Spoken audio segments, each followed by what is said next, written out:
Deixa eu só começar. Isso, obrigado. Eh, que nós ficamos na semana passada, uma questão levantada pelo nosso amigo Jota. Lembra aí, Jotinha? Sobre a influência, né? Nós falávamos sobre a influência dos espíritos para os encarnados, dos encarnados para os espíritos, dos encarnados de uns para os outros, dos espíritos de uns para os outros. Aí o nosso amigo Jota lembrou da influência da matéria, né? Sim, E aí nós havíamos recordado, pelo menos em breves momentos, que lá no Livro dos Espíritos existe uma ponderação dos benfeitores da codificação sobre esse assunto. E eu não sei se vocês chegaram a dar uma olhadinha, uma pesquisada, né? Mas a gente teve o cuidado de dar uma olhada. E aí eu queria só compartilhar com vocês essa essa resposta lá do Livro dos Espíritos que serve para nós, de alguma forma, como uma orientação e possivelmente até, né, como um referencial para o nosso estudo de hoje mesmo, se for o caso. Olha, vejamos então. Essa aqui, nós estamos tratando aqui lá no Livro dos Espíritos, então, nesse contexto, né, da volta do espírito à vida corporal, as questões da reencarnação, né? Estamos lá na parte segunda do Livro dos Espíritos. E então, Allan Kardec ele está cuidando aqui de perguntar sobre a questão, vamos ver qual é o título, do idiotismo e da loucura. São questões muito interessantes, pessoal. Quem depois quiser dar uma estudadinha nesses termos, né, nesses assuntos, é muita explicação, é muito esclarecimento útil, né, para as nossas vidas de uma forma geral. Mas aqui, na pergunta 375, Allan Kardec pergunta: qual, na loucura, a situação do espírito? Né? E aí, além da loucura, nós poderíamos incluir essas outras situações que nós nos deparamos quando o encarnado, por algum motivo, ele entra num estágio de, digamos assim, apatia intelectual. Né? Ele é como se ele se desligasse do contexto mais próximo da vida material e ele se abstém, né? Aqui no caso específico é loucura. Os espíritos então respondem, e aí a doutrina espírita responde, né, da seguinte forma: o espírito, quando em liberdade, quer dizer, fora da ligação com o corpo físico, né, recebe diretamente suas impressões e diretamente exerce sua ação sobre a matéria. Então, o espírito, considerando ele fora da matéria, ele recebe e atua sobre a matéria. Encarnado, porém, ele se encontra em condições muito diversas e na contingência de só o fazer com o auxílio de órgãos especiais. Então, aqui a gente já verifica, né, que encarnados são os órgãos do nosso corpo físico que, digamos assim, afunilam as percepções que nós temos quando comparada com a condição de espírito desencarnado, onde as nossas percepções elas são muito mais extensas, né, muito mais abrangentes. E aí ele fala, olha, órgãos especiais, esses órgãos especiais são os órgãos do corpo físico, né? A visão, a audição, o tato, né? O olfato, o paladar. Altere-se uma parte ou o conjunto de tais órgãos, e eis que se lhe interrompem no que destes dependem a ação ou as impressões. Então, os espíritos estão paulatinamente aqui introduzindo o entendimento de que, enquanto encarnados, por exemplo, no caso da visão, né, nós percebemos o ambiente que está ao nosso redor através dos nossos olhos. Mas se alterar uma parte ou o conjunto dos nossos olhos, a nossa capacidade de visão ela se altera e se interrompe, né? porque acabou a possibilidade. Isso é o espírito encarnado. Por acaso ele vai falar que é a mesma coisa. Desculpa, eu nem tinha lido aqui. Ó. Se perde os olhos, fica cego. Se perde o ouvido, torna-se surdo e etc. Aí os espíritos complementam. Imagina agora que seja o órgão que preside as manifestações da inteligência, o atacado ou modificado, parcial ou inteiramente. Ou seja, o órgão, o cérebro. Né? Então, se o cérebro for modificado parcial ou completamente, e fácil te será compreender que só tendo o espírito a seu serviço órgãos incompletos ou alterados, uma perturbação resultará de que ele, por si mesmo ou no seu fórum íntimo, tem perfeita consciência, mas cujo curso não lhe está nas mãos de ter. Então, há questões de loucura, por exemplo, em que o que foi afetado foi o órgão físico, o cérebro da pessoa. Então, como espírito, ele tem a noção, ele tem a consciência, mas ele não consegue mais externar isso para o mundo material e para as pessoas que estão ao seu redor. Acho que está claro isso aí, né? Aí, Allan Kardec, ele vai, então, fazer a linha aqui nessa pergunta 375. Então, o desorganizado é sempre o corpo e não o espírito? E os espíritos respondem, exatamente. Ou seja, quando nós estamos lidando com pessoas como o nosso amigo Jotinha já lembrou aqui, né? Alzheimer, né? E essas questões de loucura, é o corpo físico da pessoa, o cérebro da pessoa, né? Que foi afetado e o corpo físico dela não permite mais que ela mantenha contato normal com o mundo físico. Então, para os encarnados que estão ao redor dessa pessoa, ela é como se fosse uma pessoa totalmente ausente, totalmente incapaz, né? E credora dos cuidados, naturalmente, que isso é verdadeiro sob o ponto de vista físico. Mas espiritualmente, aquela pessoa, ela continua dona de si e continua ciente da condição que ela se encontra, percebem? Então, daí, até no caso de coma, por exemplo, né, onde o corpo inteiro ele se encontra numa condição completamente inerte em relação aos circunstantes, o espírito ele continua senhor de si, continua atento e continua participando de alguma forma daquilo tudo ali. Então, imagina, né, vamos nos colocar na condição dessas pessoas. Imagina você numa condição dessa sendo maltratado por quem te cuida, né? Ouvindo reclamações, ouvindo imprecações, né? Ouvindo uma série de questões desagradáveis em relação a você mesmo. Olha o sofrimento que é imposto a nós. E por nossa vez, né, já que estamos aqui sãos nesse aspecto, quanto de sofrimento nós podemos evitar para aquelas criaturas se nós, entendendo esse contexto, começarmos a tratar não só o corpo físico, mas especialmente nos dirigindo ao espírito que está ali, né, encarnado. Esse contexto ele é extremamente importante para nós, né? E aí os espíritos fazem aquela ponderação, Jotinha, que chegou no que você havia lembrado, né? Exatamente. Então, o desorganizado é sempre o corpo e não o espírito. Mas convém não perder de vista que, assim como o espírito atua sobre a matéria, também esta reage sobre ele dentro de certos limites. Tá claro? Então, da mesma forma que o espírito age sobre a matéria, dentro de certos limites, a matéria age e influencia o espírito.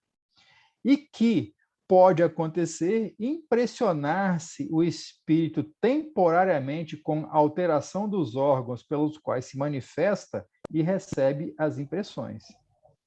Pode mesmo suceder que, com a continuação, durando longo tempo a loucura, a repetição dos mesmos atos acabe por exercer sobre o espírito uma influência de que ele não se libertará senão depois de se haver libertado de toda a impressão material. Então, temporariamente, Jota, o espírito encarnado, sofrendo durante um período de tempo muito prolongado as influências do corpo, o espírito também acaba por, momentaneamente, estar naquela condição de louco, né, de débil, de inconsciente ou coisa parecida, porque a matéria, dentro de certos limites, acaba influenciando ele. Como encarnado aqui, é bem fácil de nós entendermos esse tipo de contexto. Imagina que você tem uma doença física qualquer, uma, sei lá, enxaqueca, aquela dor de cabeça que incomoda, né, aos montes. Então, é o seu corpo físico que tem algum tipo de desarmonia que gera aquela dor de cabeça, gera aquelas náuseas, aquilo tudo, né? A claridade incomoda, tal, tal, tal. Isso é o corpo físico. Só que nós chegamos a fazer um breve comentário da semana passada também. A pessoa, o espírito que está ali, ele não precisa de ficar triste, nem, né, reclamando, nem, sei lá, qualquer outra coisa com relação ao fato dele estar com a doença, tá certo? Só que, como o corpo físico foi afetado e como o espírito ele está intimamente, né, célula a célula perispirítica e física interligadas, momentaneamente o espírito ele sofre aquela influência e, no nosso caso, né, em geral, nós dizemos o seguinte: eu estou com enxaqueca, né? Tamanha é a identificação do espírito com o seu corpo físico, quando, na verdade, né, numa conceituação um pouco mais elaborada sobre a ótica espírita, nós diríamos: o meu corpo está com enxaqueca. Né? Eu, espírito, não estou com enxaqueca, o meu corpo físico está com enxaqueca. Então, baseado nesse conceito, é que a gente poderia imaginar, estamos falando aqui de espíritos mais equilibrados, né, mais sensatos, mais atentos, que já dominam mais a vida da matéria, eles poderiam estar com essas dores todas e ainda superando tudo isso, né? Transmitirem bom humor, alegria, confiança, não é isso? Isso tudo pode acontecer. Não sei se já aconteceu com vocês, né? Algum de vocês já passaram pela experiência de ir visitar uma pessoa, um parente, um afeto, um conhecido qualquer, que está passando por uma situação, às vezes, de saúde extremamente desafiadora, e quando você acaba da visita, você fala assim: puxa, eu fui lá consolar e eu que fui consolado. Né? Eu fui lá para ajudar e eu que estou saindo de ajuda. Tamanha é, né, a contribuição daquela pessoa em termos de paz, de compreensão, diante da situação que passa. Ou seja, nesses casos, esse encarnado ou essa encarnada, né, já demonstra uma certa condição onde a reação da matéria sobre o espírito não é tão avassaladora quanto é ou quanto seria no nosso caso. Tá certo? Mas, e os espíritos falam, né, aqui no final, que isso tudo é um estado passageiro e que, depois de se haver libertado de toda a impressão material, essas impressões aqui, elas acabam também por se dissiparem. O que ocorre, na verdade, e aí estamos falando de condição de evolução espiritual, gente, é que no plano espiritual nós vamos encontrar, sim, loucos, né? Vamos encontrar, sim, pessoas que estão com as mais diversas consequências da vida física, porque essa impressão material ela não se extingue com a morte. Isso é bom a gente estar atentos, né, e alertados sobre isso, porque senão nós íamos imaginar, desencarnei, acabaram-se as dores, acabaram-se os meus problemas. Infelizmente, né, ou felizmente, não é assim que funciona. Se alguém já passou pela... já teve a oportunidade de ler o livro Nosso Lar, vamos encontrar o André Luiz, depois de ter sido socorrido, né, e resgatado lá do umbral, sendo atendido no hospital, numa cama de hospital, e reclamando das dores no ventre, no baixo ventre, né, no abdômen, onde ele tinha passado pelos processos que o levaram, né, à desencarnação. E isso estava no plano espiritual, e segundo a narrativa dele no livro, né, após 8 anos no plano espiritual. Então, essa impressão material, ela não é superada por nós simplesmente por desencarnarmos. Então, e o André Luiz narra também, né, outras questões dessas impressões materiais. A fome, a sede, o sono, né?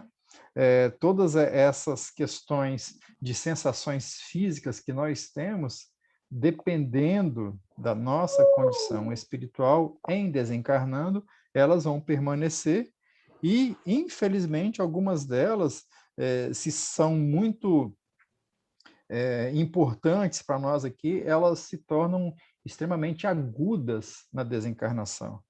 Então, esses sofrimentos, devido a essas impressões materiais após a desencarnação, podem desencadear no espírito desencarnante, desencarnado já, uma série de situações mentais, né, realmente preocupantes. O André Luiz, inclusive, ele fala, né, narrando, que ele estava lá na maca, na cama lá do hospital, e está lá no livro O Nosso Lar, né? E aí chega o Clarencio para ele, né, que foi quem o resgatou lá do umbral, e pergunta como é que ele estava, né? Aí ele fala, tá doendo aqui no meu estômago, meu abdômen, tá doendo não sei o quê, tô com saudade da minha mulher, dos meus filhos, tá lá no nosso lado. Não vou falar não, vou mostrar aqui o nosso lar para a gente poder ver isso aqui com mais tranquilidade. Quer ver só? Eu acho bacana mostrar isso dessa forma no livro, porque, assim, para quem leu ou para quem não leu, para quem vai ter a oportunidade de ler, vai verificando que as informações, né, elas estão disponíveis para nós, basta que a gente as encontre. Gente.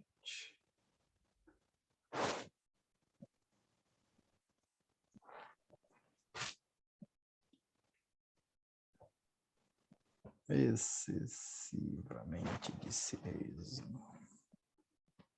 Deixa eu ver se eu encontro. Aqui, ó. O André Luiz estava lá, né, e tal. E olha só as lamentações. O Clarencio, ele vai lá, ele pergunta ao André Luiz, e aí, como vai? Melhorzinho? Olha só, plano espiritual, anos depois de desencarnado, olha só a reação do André Luiz, hein? Esbocei o gesto do enfermo que se vê acariciado na terra, amolecendo as fibras emotivas. No mundo, às vezes, o carinho fraternal é mal interpretado.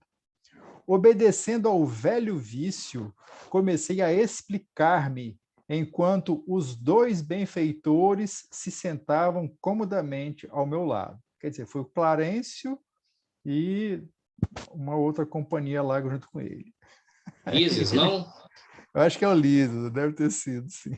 Aí ele fala, não posso negar que seja melhor, entretanto, sofro intensamente, muitas dores na zona intestinal, estranhas sensações de angústia no coração.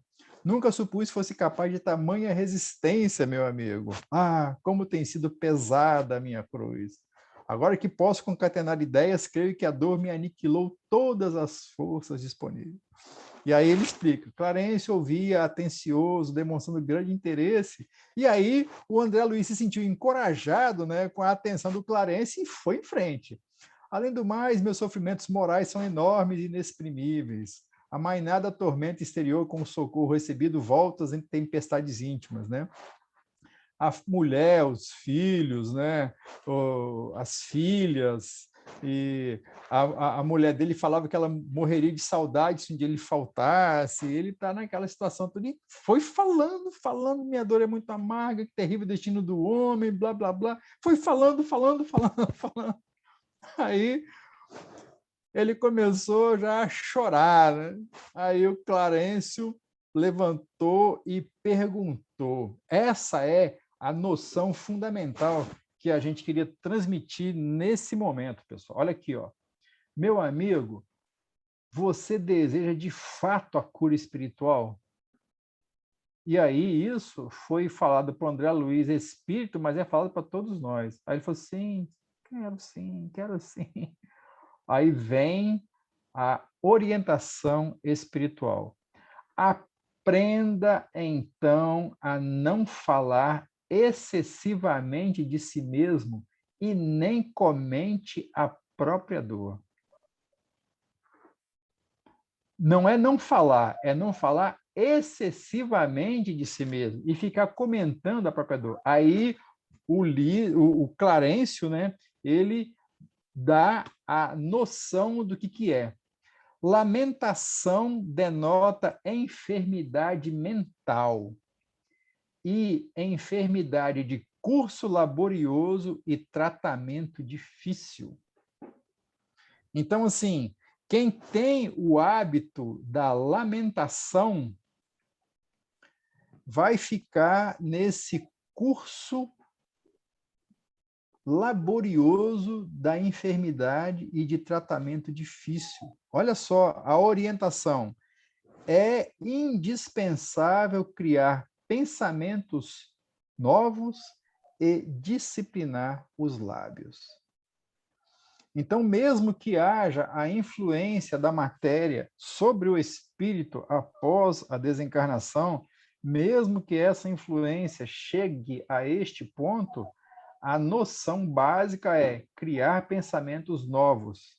Por quê? Porque a gente não se libertaria das lembranças desagradáveis se nós mantivermos a mente naquelas lembranças desagradáveis. Então, é exatamente tentando superar que a gente consegue. E ele fala, né? É uma enfermidade mental. Quem reclama muito aqui na Terra, pessoal, está mentalmente doente. A pessoa nem sabe disso, né? Ou nós mesmos, né, quando nos damos a esse terrível hábito, a gente não sabe o quanto nós estamos adoecidos. E essa questão de criar pensamentos novos e disciplinar os lábios. Ou seja, deu vontade de reclamar? Não reclama. Deu vontade de acusar? Não acusa. Deu vontade de maldizer? Não maldiga. Né? E aí ele fala, né, que equilíbrio a gente só consegue quando abre o nosso coração. E aí ele fala, classificar o esforço necessário de imposição esmagadora, enxergar padecimento onde a luta edificante é uma indesejável cegueira da alma. Quanto mais se utilize o verbo por dilatar considerações dolorosas no círculo da personalidade, ou seja, eu falando de mim mesmo, das minhas dores o tempo todo, mais duros se tornarão os laços que o prendem a lembranças mesquinhas. Então, o que ocorre aqui é que essa impressão material ela está diretamente vinculada à mente de cada um de nós e o quanto nós ficamos fixados na lembrança e na manutenção daqueles pensamentos. Isso está sendo falado por um desencarnado para outro desencarnado, mas nós sabemos perfeitamente que isso se aplica completamente a nós encarnados, que estamos no momento do aprendizado e em vias de, ao longo de mais 10, 20, 30, 50, sei lá, 100 anos, nos transferirmos para o mundo espiritual. Então, é o momento de aqui começarmos a trabalhar a nossa mente para nos equilibrarmos e reduzirmos, de alguma forma, essa impressão material que vai nos aprisionar depois de desencarnados. Muito bom, Jotinha. Conseguimos aí atender a explicação da influência da matéria? O que você acha? Sempre você me deixou mais preocupado ainda. Por quê, meu amigo? É interessante, é interessante. Eu não sei se tem nada a ver, mas você poderia ir lá na questão 25 do Livro dos Espíritos? Agora, meu amigo, agora, 25. É. Vamos pular um pouquinho aqui. 8, 16. Opa. 22, 23, 24, 25. O espírito independe da matéria ou é apenas uma propriedade desta, como as cores, o são da luz e o som o é do ar? São distintos uma do outro, né? A matéria e o espírito. Mas a união do espírito e da matéria é necessária para intelectualizar a matéria. É aí ou você quer a letra A? Não. Pode ser A também. Essa união é igualmente necessária para a manifestação do espírito.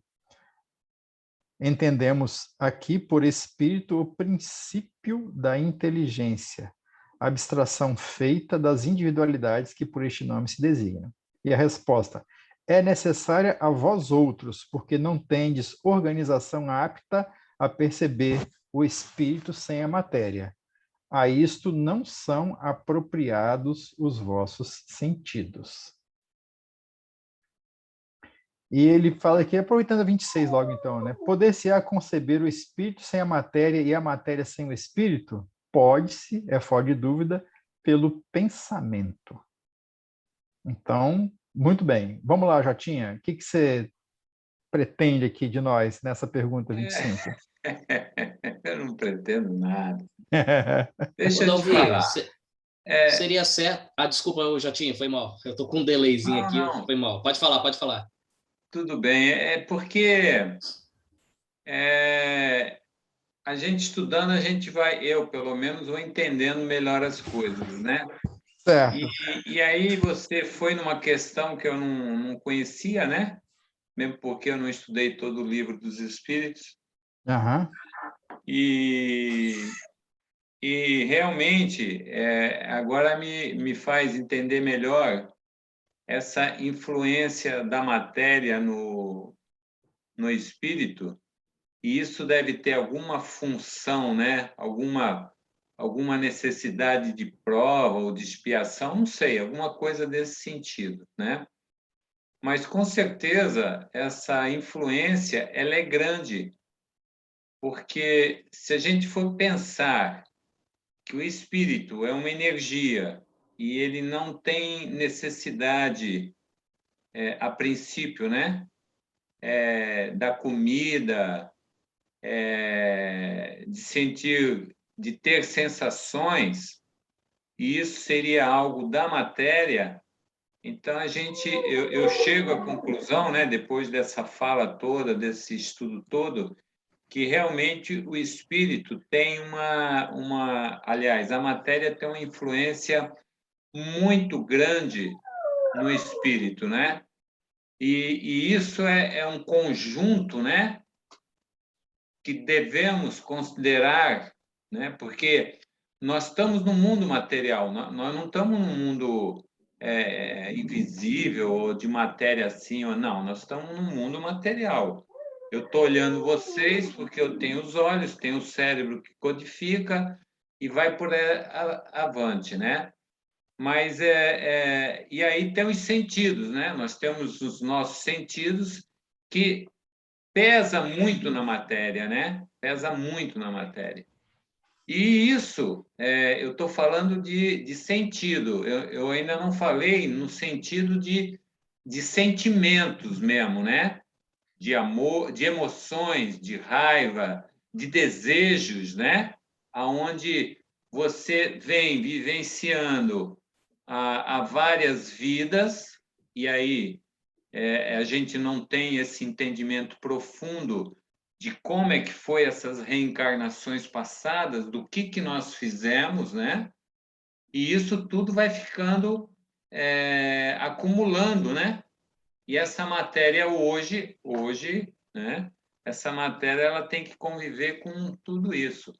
Então, e nessa questão 25, a única coisa que eu ainda não entendi de fato é quando ele fala que a matéria tem a necessidade de intelectualizar. Quer dizer, será que a matéria ela vai equiparar com o espírito ou vice-versa, para que a gente possa realmente se engrandecer?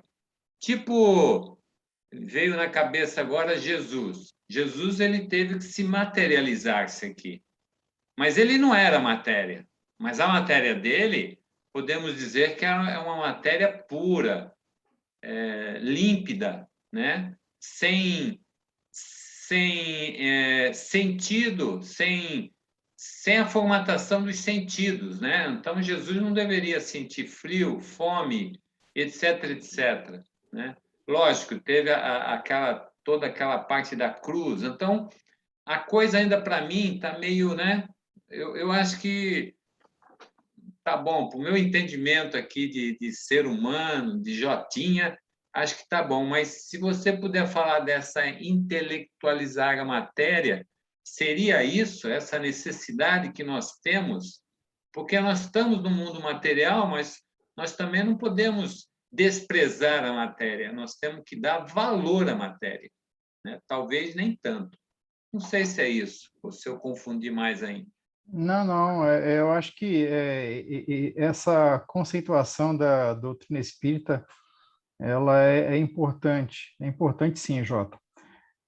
A gente vai aos poucos entendendo essas bases e a partir daí a gente vai criando, então, né, um conceito mais adequado sobre todos esses processos, né? Então, vamos lá. O que ocorre de verdade é a matéria em si mesmo considerada, e aqui na resposta da 26, ele vai falar, né, na 26, somente pelo pensamento nós podemos separar o espírito e a matéria, né? Somente pelo pensamento. Então, vamos fazer aqui um exercício breve de pensar na matéria totalmente separada do espírito, né? Ou seja, a matéria em si mesma, ela é passiva e ela até em certa forma, né, totalmente sem nenhum tipo de aplicação. A matéria pura, sem nada, né? Quando nós falamos da matéria que nós conhecemos, nós sabemos, pela doutrina, né, que mesmo a matéria mais embrutecida, ela contém ali no seu íntimo algum germe espiritual. É isso que a gente sabe? O princípio espiritual ele está, digamos assim, junto, né, com a matéria, mesmo que seja a matéria mais bruta, uma pedra, né, sei lá, um calhau de qualquer coisa. O que ocorre é que no processo de evolução desse princípio, ele vai se utilizando da matéria para ir adquirindo não só forma, mas desenvolvendo funções biológicas e orgânicas. Então, a matéria em si mesma, ela é, digamos assim, influenciada por esse princípio espiritual, e ele vai se apropriando do que é adequado a si mesmo e vai desenvolvendo. Naturalmente que nós estamos aqui falando disso, mas tem todo um contexto de acompanhamento de espíritos extremamente avançados, espíritos puros, né, que laboram lá junto com os Cristos, a fim de conduzir esses princípios materiais que depois se tornarão princípios inteligentes, que tornarão no futuro espíritos, que somos nós, né, nesse processo. Então, o que acontece? A partir do momento que há essa união do espírito com a matéria, e quando você vê só a matéria, parece que a matéria é inteligente. Você vê uma árvore, por exemplo, nos seus processos de absorção, de fotossíntese, né, excreção, ela ali já tem uma inteligência. Aquele heliotropismo, lembra do heliotropismo? Que a planta ela se vira para o sol. Sim. Isso é um tipo de inteligência, é uma sensibilidade que vai se tornar inteligência. Mas isso só existe porque existe um princípio espiritual que está ali junto. Então, essa intelectualização da matéria é uma decorrência do princípio espiritual. Um cão, por exemplo, né, para chegar mais próximo de nós, é um animal cuja inteligência, cuja consciência já está muito mais avançada do que uma árvore, por exemplo, e você percebe que ele demonstra inteligência, ele demonstra aquela matéria canina, vamos falar dessa forma, ela demonstra uma intelectualização já, percebe? Mas por que ela demonstra essa intelectualização? Porque tem o princípio inteligente junto com ela ali.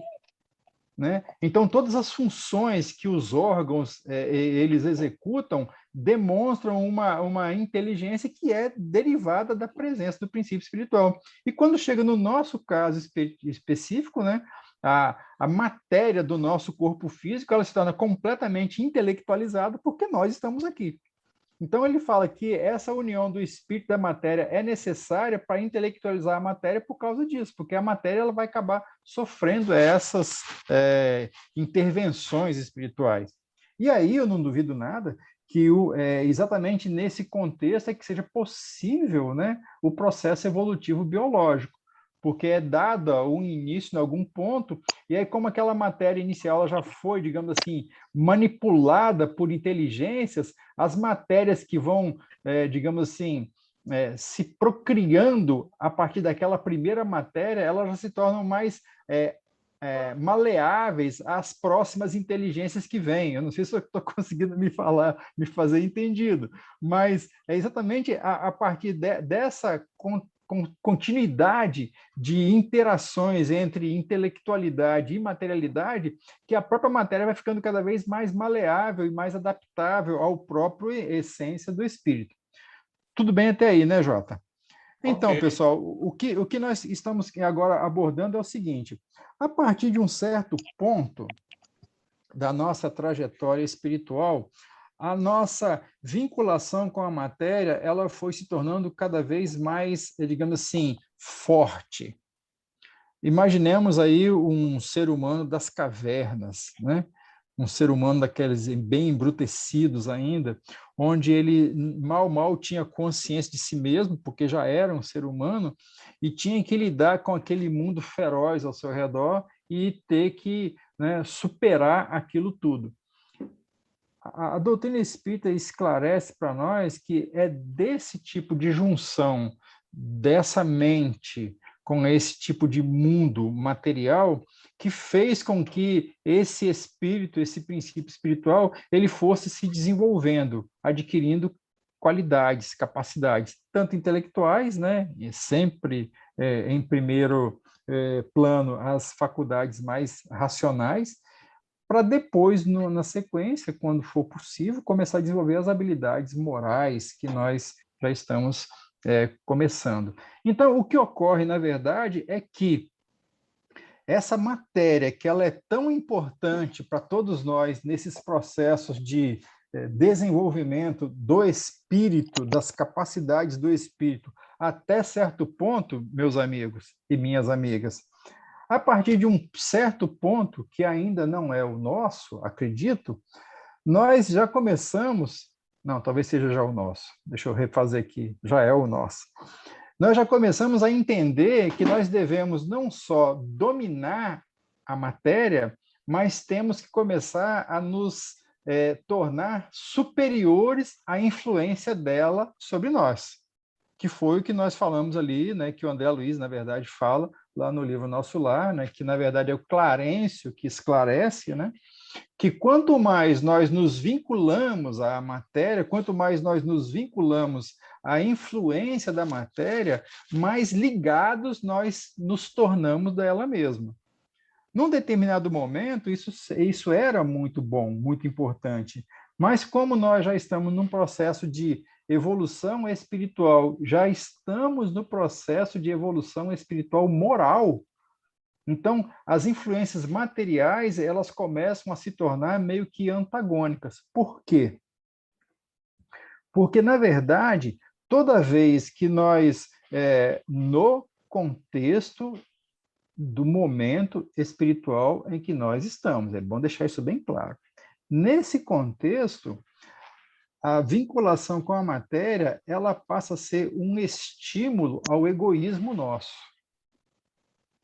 Aqui no próprio Livro dos Espíritos, lá na parte terceira, os Espíritos vão esclarecer que as chagas da humanidade são o egoísmo, né, e o orgulho. Tudo mais deriva disso.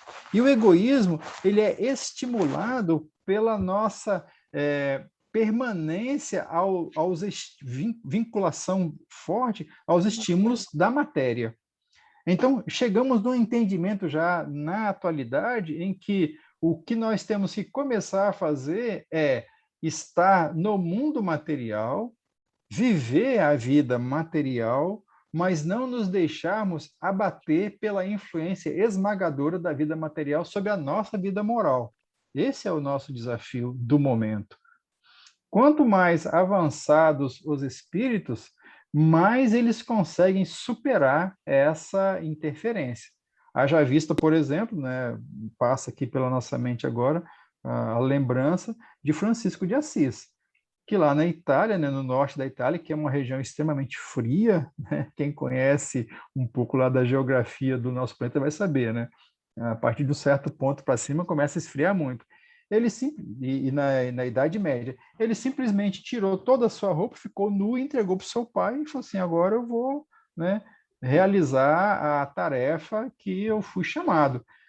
Imagina um espírito ficar submetido à fome e ao frio, como era o caso, e se manter equilibrado, moralmente sadio e com estímulos para todos os outros de fé, né, de paz, de perdão, de carinho, de trabalho no bem, de beneficiar a todos os demais.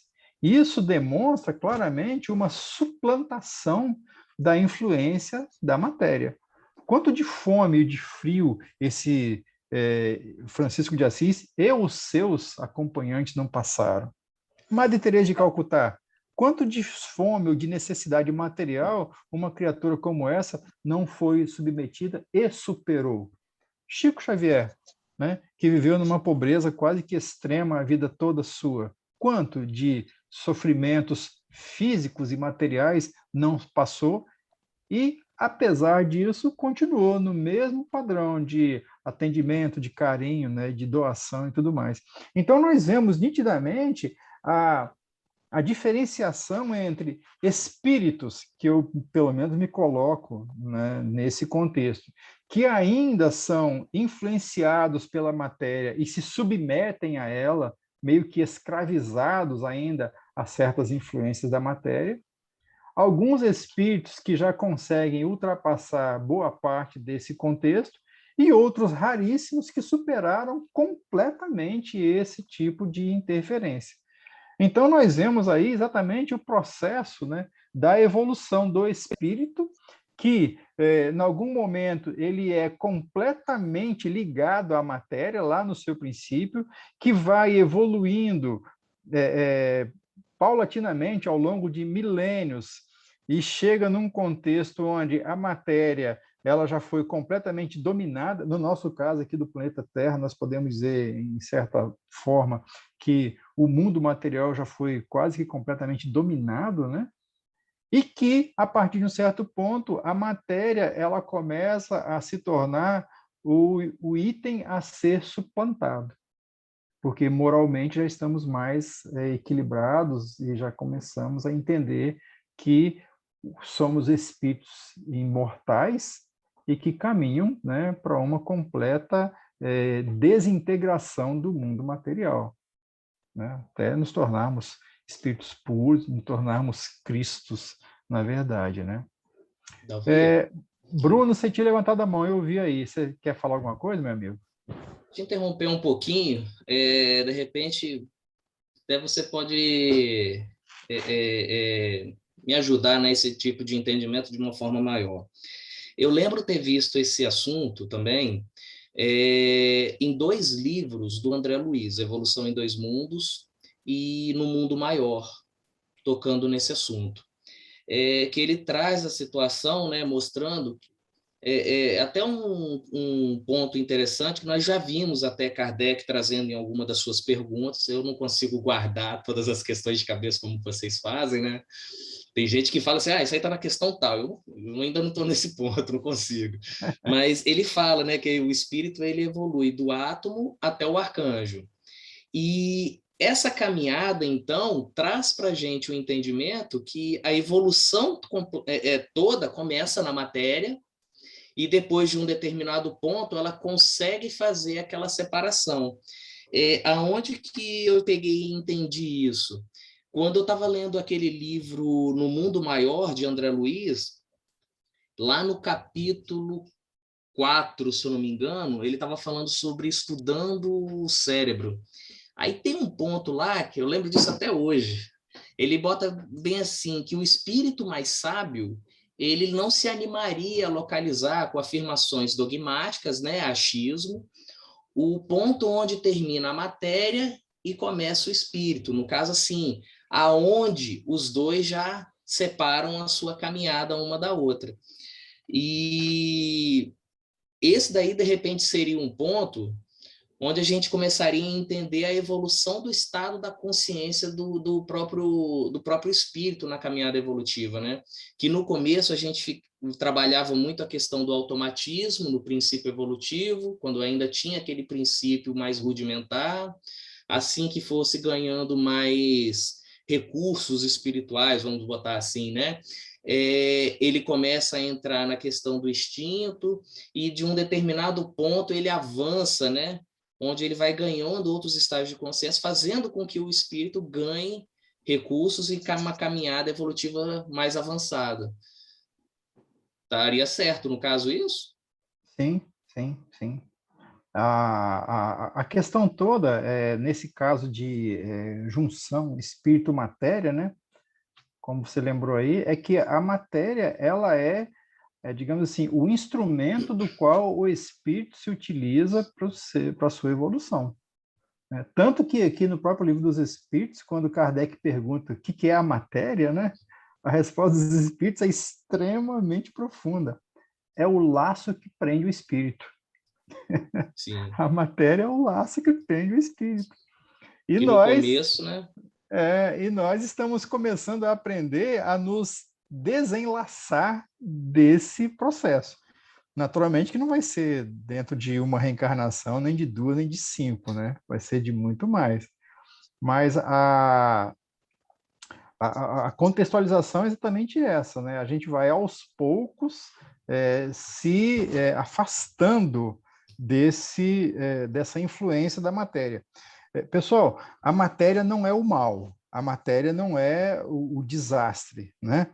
O desastre somos nós, espíritos, que nos vinculamos a ela de uma tal forma que deixamos que os interesses materiais sejam maiores do que os interesses morais em nossa vida. A matéria em si mesma, ela é completamente, digamos assim, passiva, né, ante o espírito que dela se utiliza. Essa que é a verdade.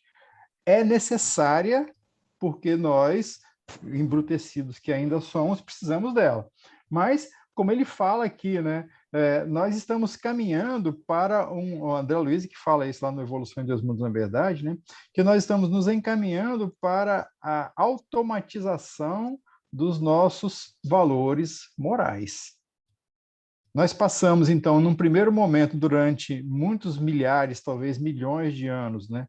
Gerando o automatismo do nosso perispírito para a execução das funções biológicas, e chegamos num tal ponto que o nosso corpo ele executa completamente as funções biológicas, materiais, sem nenhuma interferência da nossa inteligência direta, né? E o André Luiz fala que nós chegamos num ponto onde nós começamos a exercitar o automatismo moral. Hoje, a nossa prática de fraternidade, né, de carinho, de amor, ela é um exercício de esforço, vamos falar dessa forma. E nós vamos nos esforçar tanto, tanto, tanto, tanto, que isso vai acabar ficando repetitivo e automatizado em nós. Quando nós chegarmos a esse ponto, André Luiz nos lembra, nós estaremos penetrando no reino angelical.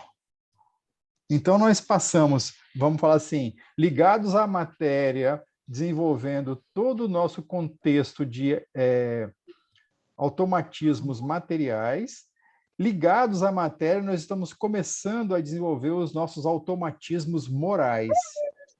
Quando nós tivermos desenvolvido todos os nossos automatismos morais, quando a ação no bem não for mais pensada, não precisar de ser pensada, nós estaremos ingressando no reino angelical. Isso André Luiz fala.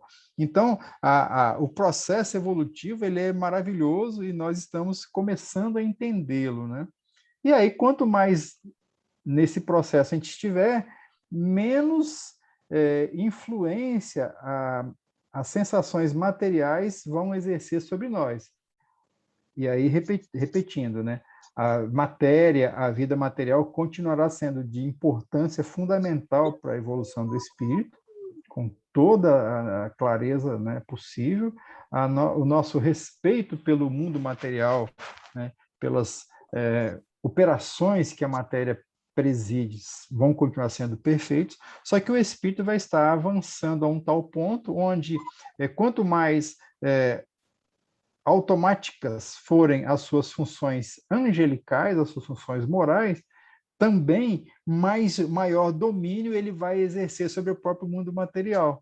Aí nós chegamos, por exemplo, no caso dos milagres, né, do mestre e de seus apóstolos e todos aqueles que vieram depois dele, que são exatamente a manifestação da influência do intelecto espiritual sobre a passividade material, alterando-a, né, justapondo aí as forças da fé que suplantam completamente a coesão e a substância material. Haja vista a mulher hemorroíça, né? Quando ela tocou o mestre, ele fala, alguém me tocou. Né? Pedro fala assim, mestre, mas todo mundo te tocou, você está numa multidão. Falo, não, uma virtude saiu de mim. O mestre sentiu naquele momento que uma energia daquela pureza toda sua, que o Jotinha lembrou agora há pouco, né? Foi drenada de alguma forma para aquele corpo físico que estava desarmonizado daquela mulher. Ela se curou. Ou seja, naquele momento, o poder espiritual suplantou o poder material e o alterou. E toda vez o mestre falava isso, né? Quando ele curava a cegueira, a lepra, né? Ressuscitava, ele sempre falava, né? No caso dos males físicos. A ressurreição não tanto. Mas no caso dos males físicos, ele falava sempre a mesma coisa. Lembra? A tua fé te curou. Vai e não peques mais. Ou seja, naquele momento, o poder mental, o poder espiritual que você tem, aliado à confiança na ação divina, alterou o seu contexto físico e gerou isso que se chamam aí de cura, que nós encarnados, né, aqui na Terra chamamos de cura. Mas que o mestre lembra, é a ação espiritual funcionando. E ele lembrava, foi você que fez, né? Ou seja, foi a sua capacidade que fez tudo isso acontecer, e eu, no caso, o mestre, né, foi o canalizador, foi o objeto pelo qual aquilo ali se realizou, e graças a Deus, tomara que seja assim eternamente para nós, né? Pessoal, me desculpem aí, hoje nós tínhamos que tratar de um assunto aqui no Reforma Íntima Sem Martírio, nós não saímos ainda do início aqui da nossa tarefa, mas eu peço perdão, mas eu considero que nós aqui consideramos que é Não, muito bom. fundamental esse tipo de estudo, como nós fizemos hoje, né? Esse tipo de esclarecimento, esse tipo de abordagens, que vão ser usados certamente, né? Na sequência do nosso estudo aqui do autoconhecimento. Tá certo? Ô, Nivaldo, Fala, meu amigo. você relembra aí a questão do Livro dos Espíritos que fala da loucura? Só para eu anotar aqui. Pergunta... 500... Não. Essa aí é outra. É a pergunta 375, Jotinha. Ah, tá. 375. Tá vendo, Ok. Jota? Sabe de cor as questões lá, ó. Não, é porque assim, eu acabei de fazer o estudo delas, né? Então, tá fresca na memória aqui, ó. 375. E no nosso lar, qual é o capítulo? O nosso lá, o Jotinha, eu acho que é um dos primeiros, quer ver? Aqui nesse livro que eu estou vendo aqui, está na página 32, mas é capítulo 6. Capítulo Capítulo 6, né? 6. O título do capítulo é Precioso Aviso. E Eu é acho que você consegue baixar precioso. o PDF dele, Jotinha, Sim, sim. na internet. E é precioso mesmo. É um aviso que eu me lembro, esse livro eu devo tê-lo lido em 1981, acho. Essa frase aí eu gravei, né? Aprenda a não falar excessivamente de si mesmo e nem comente a própria dor. Lamentação denota enfermidade moral de longo curso e laborioso tratamento. E essa aí eu decorei. Tem Essa mais de você... 40 anos. Porque É, é importante, né? É importante. fala, Fazer um Bruno. comentário rapidinho, fazer 2 comentários bem rapidinho, até por causa do horário, o Jotinha também quer passar. Isso aí lembra uma questão de filosofia de vida japonesa, né? Que eles falam muito para você não pegar e não dar valor às suas fraquezas, mas utilizá-las para se aprimorar. Então a gente leva esse entendimento que nossas enfermidades vêm para uma forma da gente fazer expiação em cima daquilo. Você está com aquilo não é à toa. Então você tem que passar por aquilo e utilizar daquilo para se fortalecer espiritualmente, moralmente, e assim vai. Aí a pergunta, eu queria te fazer uma pergunta, Davi, que você estava comentando um negócio, acabou vindo aqui na minha cabeça o seguinte: quando você toca no assunto da questão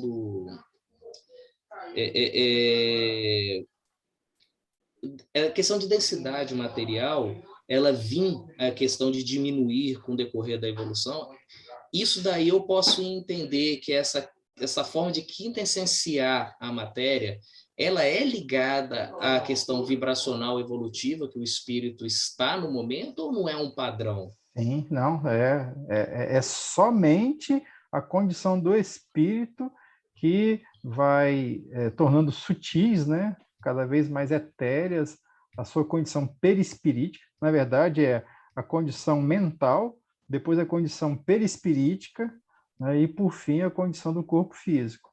Quanto mais poder, digamos assim, o espírito desenvolve e alcança pela sua evolução moral, mais poder de influenciar a própria matéria ele tem.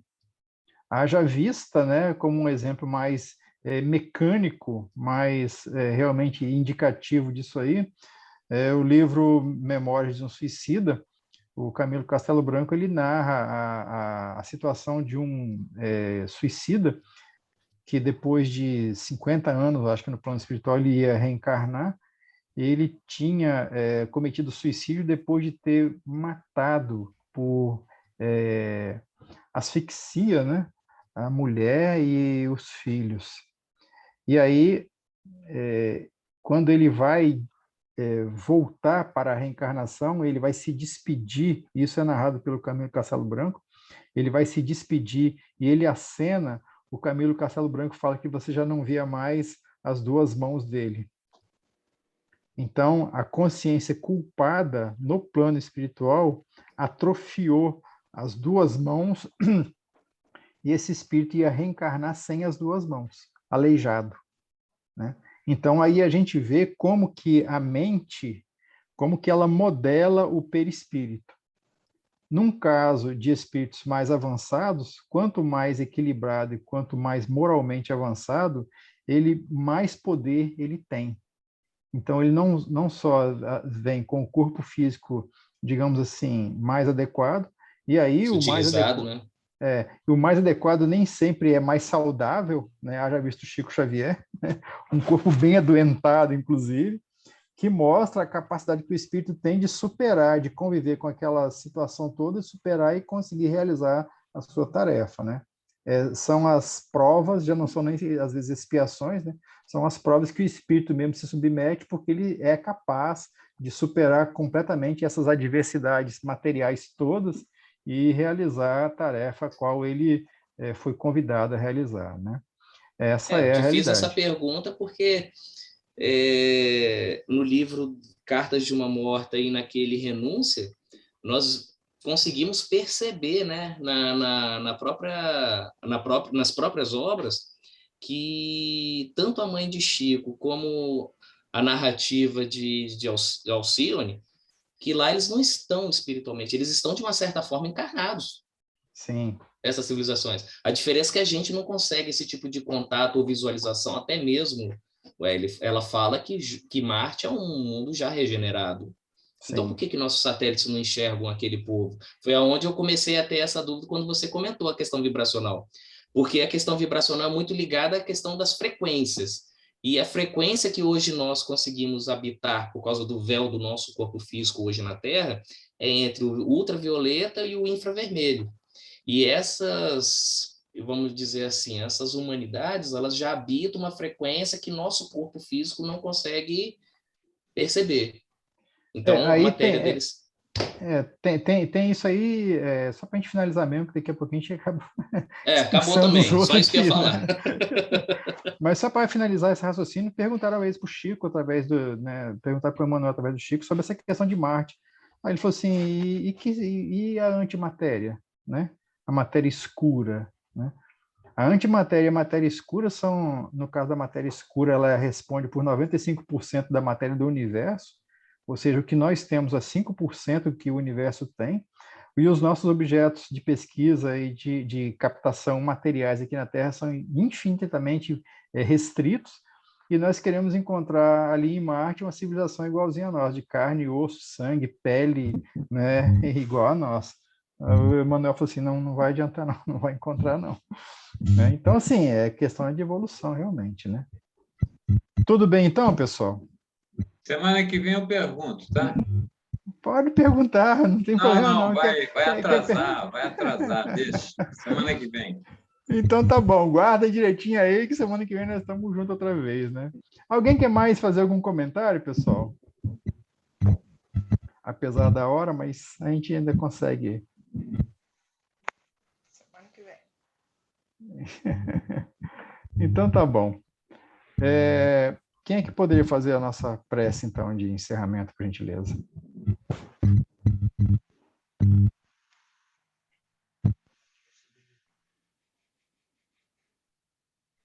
Eu mesmo faço, então, pode deixar. Senhor Jesus, nós estamos te agradecendo humildemente, Mestre amado, pela oportunidade de aprendizado, agradecendo aos nossos benfeitores espirituais, pelas intuições, pelos lembretes que nos trazem a cada estudo que nós fazemos, e te rogar, Mestre amado, que nos ilumine, que nos abençoe com novas oportunidades de aprendizado na vida, para que nós possamos demonstrar para nós mesmos que estamos caminhando na tua direção, através do aprendizado, do amor, que cobre todas as nossas imperfeições. Obrigado, Senhor. Permita que possamos considerar encerrada esta reunião de hoje. Que assim seja. Muito bem, pessoal. Muito obrigado, então, pela presença, pela participação. Se Deus quiser, na semana que vem estaremos juntos outra vez. Eu acho que eu vou cancelar aqui a gravação, né? Interromper a gravação.